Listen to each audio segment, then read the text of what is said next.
गुरुमुखो, जो जैसे कर्म करता है उसे उसका वैसा ही फल भोगना पड़ता है।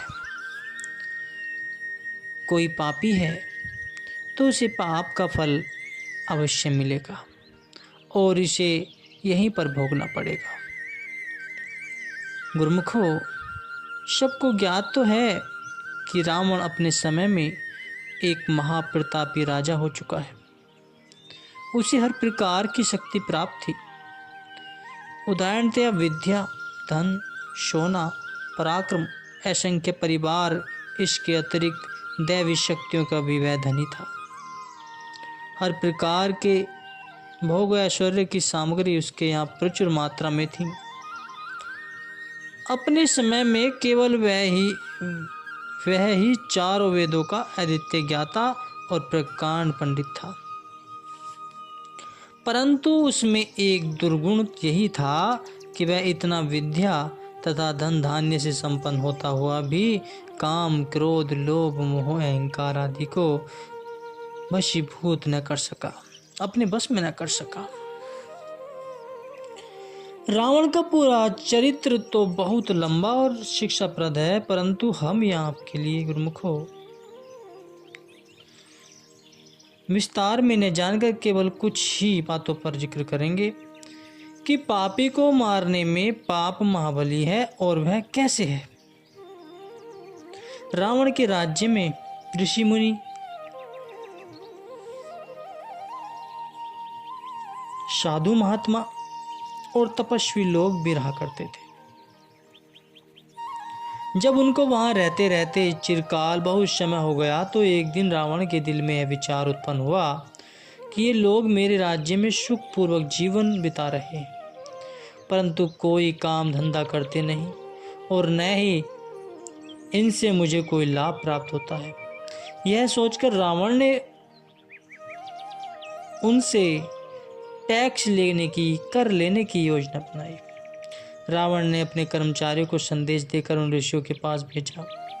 रावण की आज्ञा पाकर कर्मचारी ऋषियों मुनियों के तपोवन में पहुँचे तथा उनको लंकाधिपति का संदेश कह सुनाया।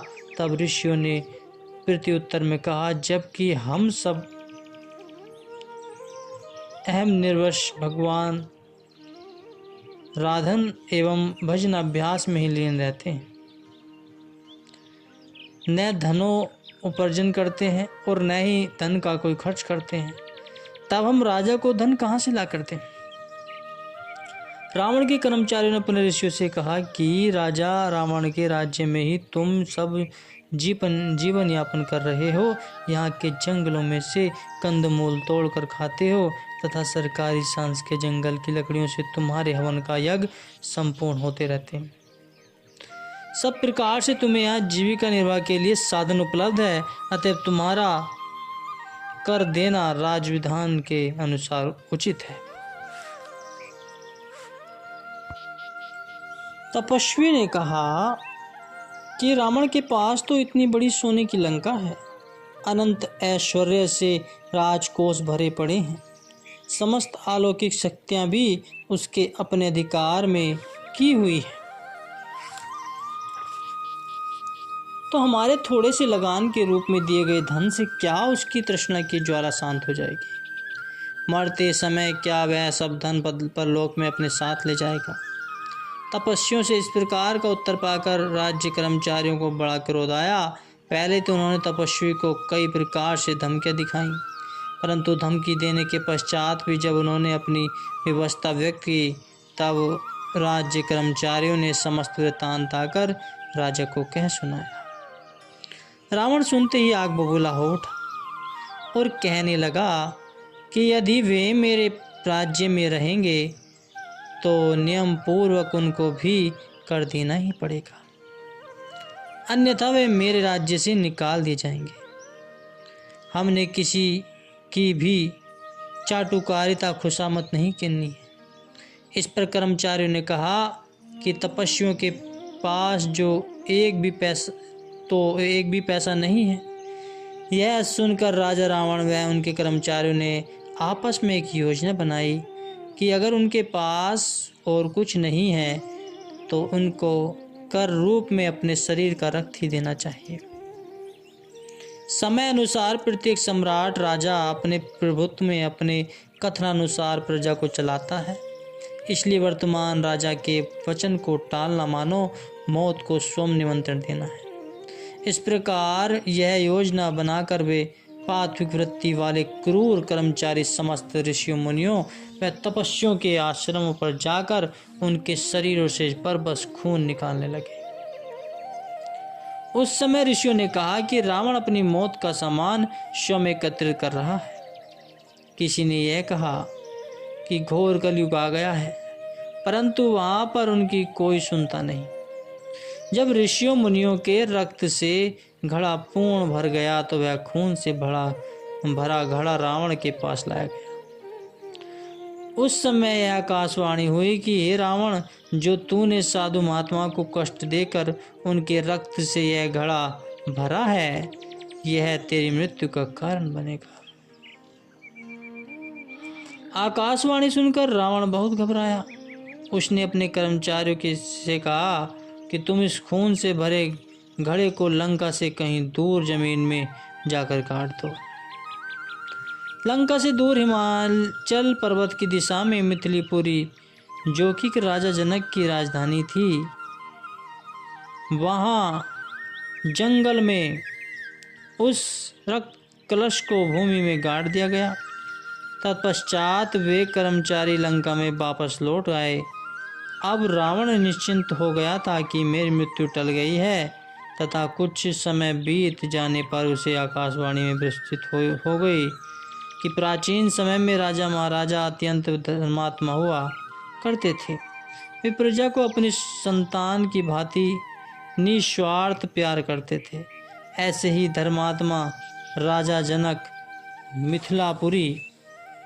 मिथिलापुरी के नरेश थे। एक बार मिथिला में भीषण अकाल पड़ गया।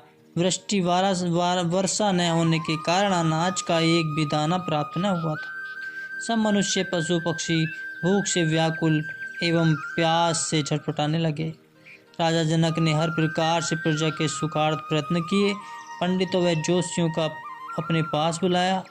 उनसे पूछा कि कोई उपाय बताओ जिससे वर्षा हो जाए और मेरी प्रजा के सब कष्ट निर्वत दूर हो जाए।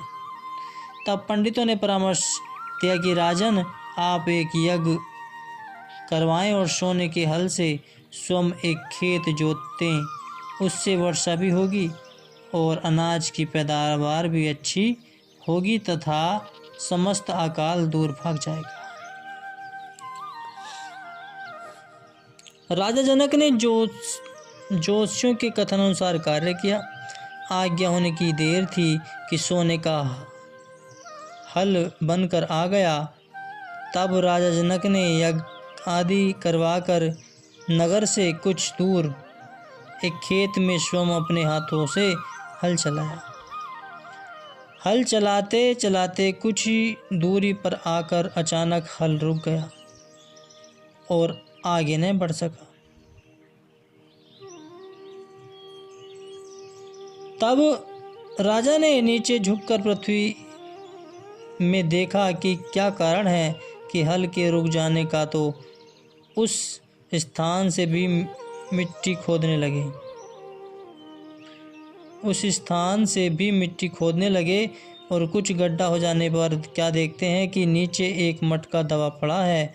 उन्होंने वह मटका बाहर निकाला जिसमें एक अत्यंत सुंदर अबोध बालिका हंसती हुई बैठी है।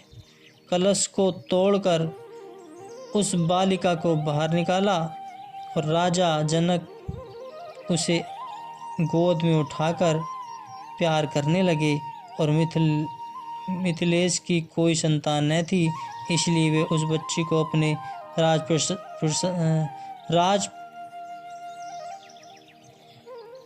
में ले आए तथा उसका नाम सीता जी रखा गया। समय अनुसार जनक नंदिनी बड़ी हुई और श्री रामचंद्र जी के साथ परिणय सूत्र में बंध जाने पर यही सीता जी आगे चलकर रावण की मृत्यु का कारण बनी। ऋषि मुनियों का वचन पूर्ण हुआ और आकाशवाणी भी सत्य सिद्ध हुई। तभी तो कहा जाता है कि पापी को मारने के लिए उसका पाप ही महाबली होता है। गुरुमुखो, प्रभु मिलन के जितने भी साधन हैं, उन साधनों में सबसे श्रेष्ठ व उच्च स्थान प्रभु प्रेम को ही दिया गया है। यह प्रभु मिलन की सबसे उच्चतम सीढ़ी कही गई है, जिस पर चढ़कर भक्ति मार्ग पर चलने वालों को अपने लक्ष्य स्थान तक पहुंचना होता है। सच्चा प्रेम ही एक ऐसा साधन है जिसमें सब ज्ञान व योग आदि साधन स्वयं आ जाते हैं। वर्षों की कठिन तपस्या से जो सफलता प्राप्त की जा सकती है, उसी लक्ष्य सिद्धि को सच्चा प्रेमी पलक भर में प्राप्त कर लेता है। जैसा कि बताया गया है कि द्वापर युग की बात है, एक तपस्वी साधु यमुना नदी के तीर पर गोकुल ग्राम के निकट ही एक रमणीय स्थान देखकर रहने लगा। उस समय भगवान श्री कृष्ण जी का अभी अवतरण न हुआ था। उस तपस्वी ने अपने सद्गुरु से यह सुन रखा था कि इसी स्थान पर ही 16 कला संपूर्ण भगवान श्री कृष्ण जी मृत्युलोक में प्रेम की विचित्र लीलाएं करने के लिए अवतरित होंगे। तब उस समय तुम उनके दर्शन करना। अपने सद्गुरु से इस प्रकार के वचन सुनकर वह उनकी प्रेममयी लीला का दिव्य आनंद प्राप्त करने की लालसा से ही उस साधु ने गोकुल ग्राम के समीप ही आश्रम बनाया था। योग साधना और तपस्या करना यही उसका एक नित्य प्रति का नियम बन गया था। परंतु इतनी बड़ी साधना करने के उपरांत भी उसके मन की इच्छा पूर्ण न हुई थी। उसके पश्चात एक बार वे ऐसे समाधिस्थ हुए कि उन्हें बाहरी जगत का कुछ ज्ञान नहीं रहा, और लंबी अवधि के पश्चात जब उनकी समाधि खुली और वे अपनी गुफा से बाहर आए, तब इधर मृत्युलोक में भगवान श्री कृष्ण जी का अवतरण हो चुका था तथा समस्त गोकुल ग्राम में नित्य प्रति कई रास लीला व प्रेम के कौतुक होते रहते थे। एक दिन कुछ गोपियाँ पानी भरने के लिए तपस्वी बाबा जी की कुटिया के पास ही आईं और परस्पर भगवान की प्रेममयी सुंदर लीलाओं की चर्चा कर रही थी। उन सरल हृदय वाली गोपिकाओं का भगवान के प्रति जो अनन्य प्रेम था, वह किसी से छिपा हुआ नहीं था। उस समय साधु ने प्रभुचर्या सुनी और गोपिकाओं के समीप आए। तपस्वी को सामने खड़ा देखकर गोपिकाएं ने प्रमाण किया कि फिर पूर्वतः प्रभु प्रेम की चर्चा करने में तल्लीन हो गईं और प्रेममयी बातें सुनकर उन्हीं तपस्वी साधु ने गोपियों से प्रश्न किया कि क्या सचमुच ही श्री कृष्ण जी का गोकुल में अवतरण हो चुका है। तब उन्होंने बताया कि हाँ, हम तो उसके प्रतिदिन ही साक्षात दर्शन पाती हैं तथा अनेक प्रकार की प्रेम लीलाएं उनसे करने का सौभाग्य भी हमें प्राप्त है। उन्हें आश्चर्य मुद्रा से पूछने लगी, क्या आपको उनके भूमंडल पर अवतार लेने का भी पता नहीं? आप कौन सी दुनिया में रहते हैं? अर्जी, उनकी जो समस्त ब्रजभूमि में धूम मची हुई है। तब उस तपस्वी बाबा ने कहा कि मैं तो चिरकाल से इस कंदरा में तपस्या कर रहा हूँ, इसलिए उनके विषय में कुछ भी न जान सका। गोपियाँ फिर कहने लगी, बाबा, यह तपस्या तुम किस लिए कर रही हो? हमारे भगवान तो प्रेम अवतार हैं, उनके चरणों में मन लगाओ, वे प्रेम का आनंद प्राप्त करो। बाबा जी ने ठंडी सांस भरकर कहा कि हे गोपिकाओं, मेरे इतने सौभाग्य कहाँ, फिर भी मैं उन्हीं के दर्शन व सुंदर लीलाएं देखने के लिए बहुत आतुर हूँ। तपस्या भी इसी उद्देश्य से कर रहा हूँ। अच्छा, आप ऐसा एक कार्य कर देवें जो मैं आपका जीवन कृतज्ञ बना रहूं। गोपियों ने पूछा, वह क्या कार्य है आपका?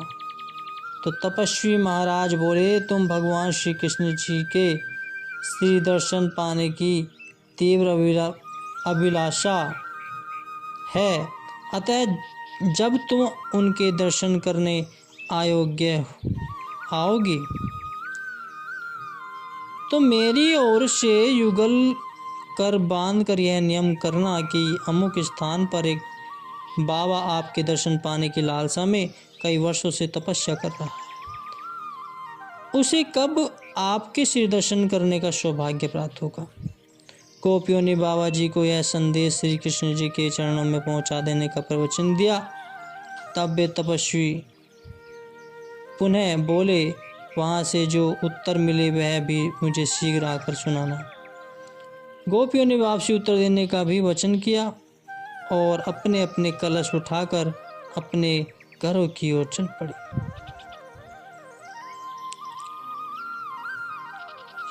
समय शाम की सायंकाल की रास लीला के समय श्री भगवान के चरणों में उस साधु के विषय में गोपियों ने विनय की तथा उनका दिया संदेश भी कह सुनाया।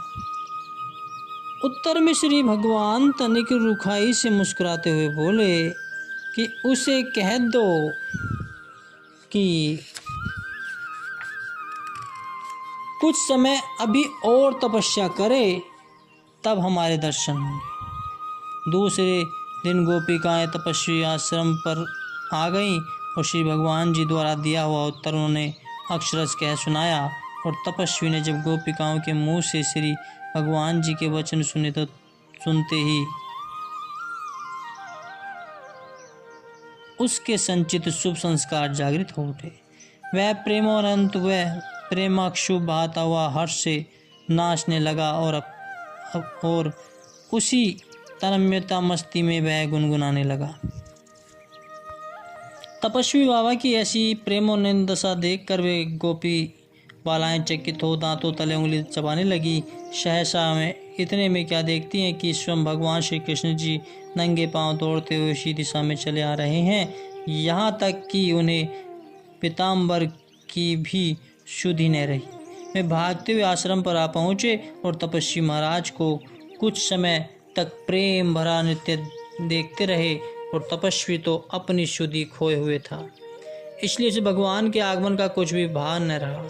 वह पूर्वतः उसी भांति ही नाचता कूदता व गाता रहा। तब कुछ देर पश्चात भगवान ने आके बढ़कर साधु बाबा को अपनी बाहों में भर लिया और बार बार गले से लगाने लगे। श्री भगवान का मधुर स्पर्श पाते ही साधु महाराज अपनी वास्तविक अवस्था में आ गए और अपने सम्मुख श्री भगवान को ही देखकर उनके पद पंकजों में जो जा गिरे और प्रेम अक्षों से लगे उन्हें संचित करने। गोपिकाएं अब भी आश्चर्यचकित इस अद्भुत दृश्य का आनंद ले रही थी और प्रेमी प्रीतम के मिलन के पश्चात गोपिकाओं ने प्रेम भरा उपालंब उल्लासना देते हुए भगवान श्री कृष्ण जी से कहा, क्यों जी, आप तो बहुत असत्यवादी हो। हमसे तो यह कहा कि इस तपस्वी का अत्यधिक तपस्या करने के पश्चात दर्शन होंगे, परंतु आप तो अभी हमारे यहाँ होते ही पहुँच गए। यह क्या कारण है? हमें भी झूठा सिद्ध किया और स्वर्ग भी मिथ्याभाषी कहलाए। भगवान श्री कृष्ण जी उनकी प्रेम भरी बातें सुनकर मुस्कुरा दिए और बोले, फिर क्या करता। विवश होकर प्रेम पास के बंधन में बंधे होने के कारण ही मुझे शीघ्र यहाँ आना पड़ा। कारण जब कोई मुझे प्रेम जंजीर से बांधकर खींचता है तब मुझसे भी नहीं रहा जाता। गोपियों ने पूछा, महाराज, यदि आपने शीघ्र आना ही था तो हमें इनकी कड़ी साधना करने के विषय में बात क्यों कही थी। तो श्री भगवान प्रश्न उत्तर में कहते हैं कि वह भी मैंने सत्य ही कहा था, क्योंकि साधु बाबा जी जिस विधि से तपस्या कर रहे थे उसमें इतना समय लगना अनिवार्य ही था। परंतु अब जब कि तुमने इनको मेरा संदेश सुनाया तो इनके पूर्व जन्मों के शुभ संस्कार जागृत हो उठे और ये एकदम ही चूंटी की चाल छोड़कर विहंगम गति पाकर भजन करने लगे।